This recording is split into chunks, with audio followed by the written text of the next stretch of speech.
Guys, have you got any more questions for our cast? Yes, we have a question, lady in the middle. Yeah, perfect, thank you.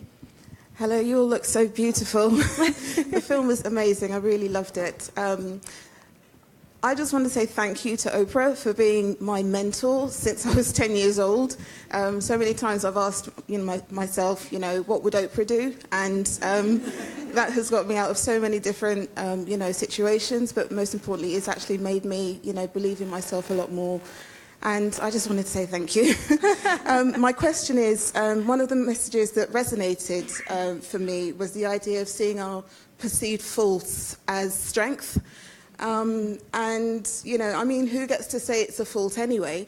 But what fault do you now consider to be your greatest strength? Oh. That's a great question. Are you talking to me? Oprah doesn't have faults, we all know that. Fault that is my greatest strength. Well, the biggest fault that I had for the longest time is trying to please everyone. Because when I first started making money, and it was published how much money I was making, I'd read in the paper like, whoa, that's a lot of money. And you have relatives who suddenly, you have cousins, third cousins, people whom you've never known who all need homes and cars and things. And I couldn't figure out, how am I supposed to say no to all of this? So my fault was feeling like I had to please everyone.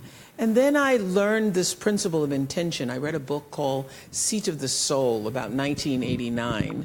And it literally changed the trajectory of how I operated with people.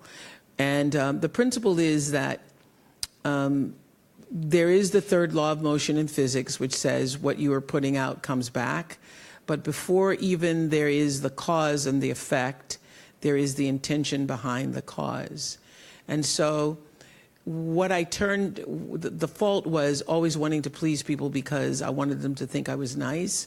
And then I started thinking about, how do I use that fault to turn that into real power for myself? And I would think about, what is the reason why? What is the intention behind me doing anything? Because the intention is going to determine the effect or the outcome. And that has been the most powerful, I would say, that's now my religion. That's what I do before making any decision. I think about the intention behind why I do something. And I try to make that intention as pure as possible, so that I am not acting out of anything that's not the truth of me, that I'm not showing up someplace and it's fake and I don't want to be there. I'm not doing something for somebody that I really don't want to do and then later resenting it, like, I can't believe I'm here. And so that thing that was my greatest fault, I learned to turn it into a real position of power for me. And I would say the same thing for you. Only do the thing that comes from the truth of you. Only do the thing that you really intend to do. Because if you do it out of anything other than what is the truth of you, the energy of that is what the other person will receive.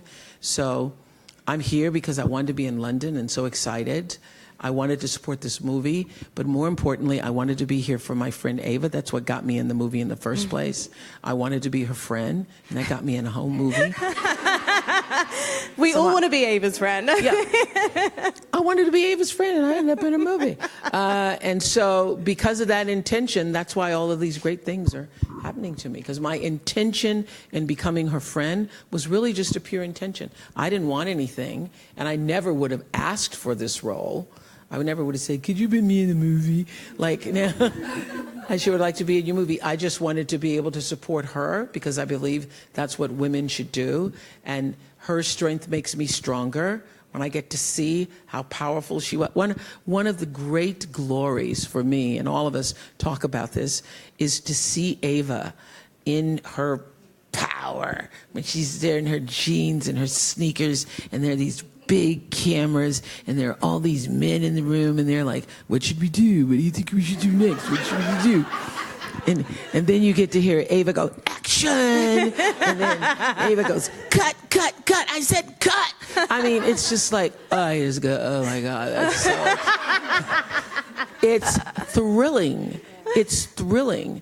And to get to see her do that, I feel empowered. You know, I have a pretty good life. I feel empowered.